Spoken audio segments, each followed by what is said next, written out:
And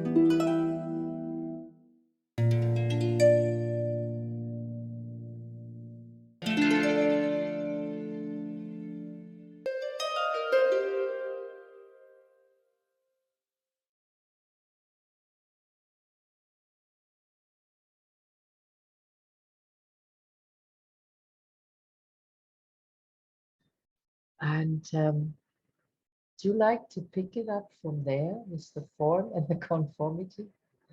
Talk a little bit. So I can say a bit more about that, yes.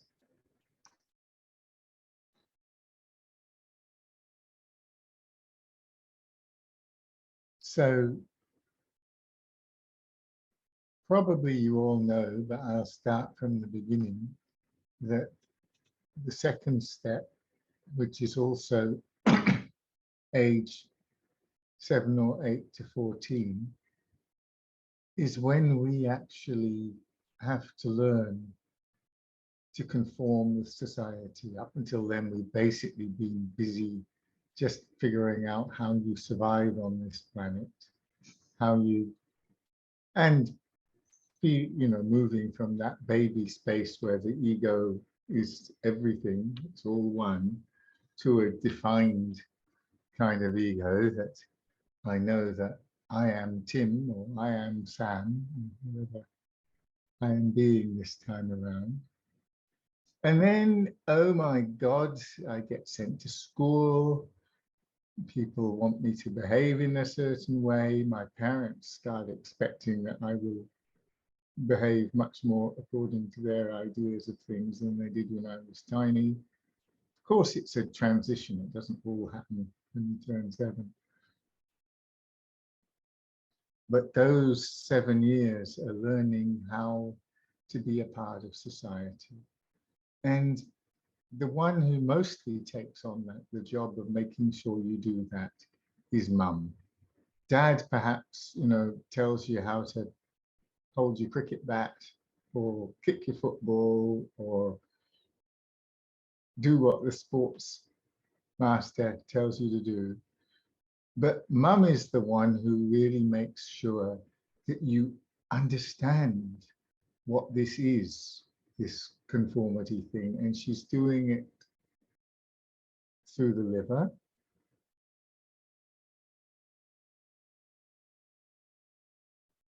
Which is that whole very slow sense of fitting in. And she's doing it through the heart, which is what Adima was talking about, this emotional forming yourself emotionally. And did you say that already? Like water, when it flows into a sphere, it becomes sphere shaped. When it flows into a square container, it becomes square shaped. It conforms to whatever it meets at the moment, but at the same time, it flows everywhere. And it has this fascinating quality of being present in this moment. If you're watching a river, you're absolutely in the presence of this water being here. And yet it's not the same water it was a moment ago. And eventually it's going to be the water that was up in the clouds raining into the river. But when you're at that point in the river, it just keeps on flowing in the same way. It looks like one thing. So this thing called conformity is actually in one way tiny, the water in the jug conforming to the shape of the jug.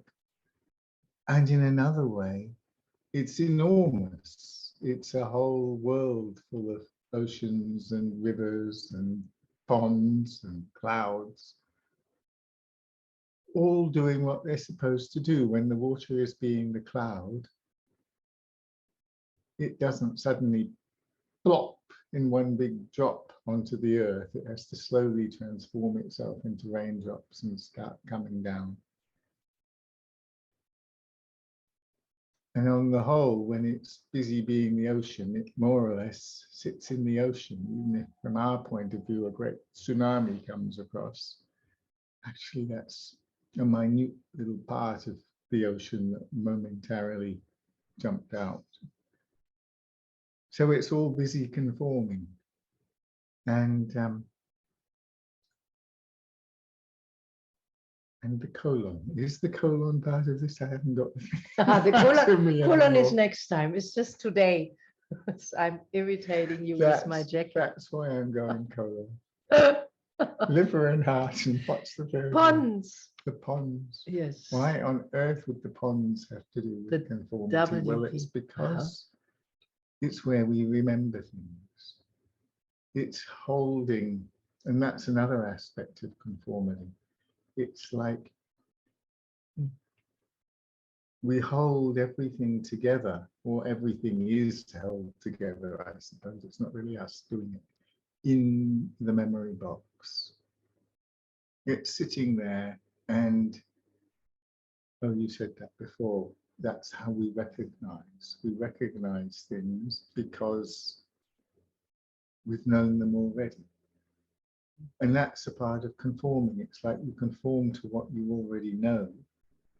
You can't conform to what you don't know until you've got to know it anyway, which, oh, that comes back to the beginning, going to school. Suddenly you've got to conform to this thing that until a minute ago you didn't even know it. And suddenly mum, or perhaps dad, has left you at the door or at the beginning of the classroom, and you've got to meet this teacher and conform to this room and sit in your seat and look at all the little pictures on the wall, and maybe you can read already and know it's saying K is for knife, and you wonder why on earth K should be for knife. But if you're 5 rather than 7, then you're probably not even trying to figure that stuff out. And then the teacher says, now it's sleepy time. You've got to put your head on your arms and go to sleep for 15 minutes. And if you were me, that was amazingly annoying.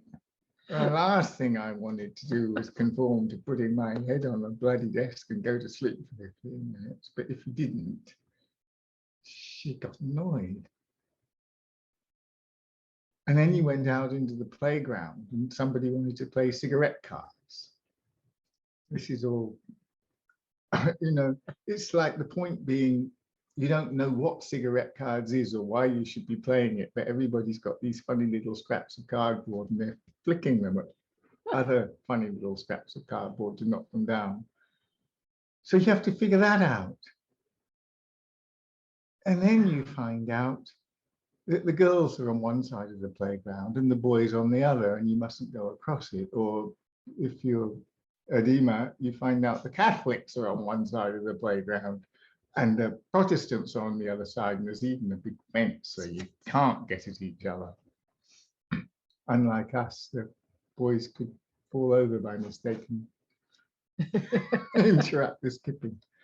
So you've got this whole time span of 7 years in which you're finding out in multiple different ways how you're supposed to fit in with this world. At some point you learn to take exams and you learn to be part of a team. And then, which is what's going to come in the next meeting, you suddenly have to learn how to be that self-important individual, but that has to ground itself in being able to be part of all of this.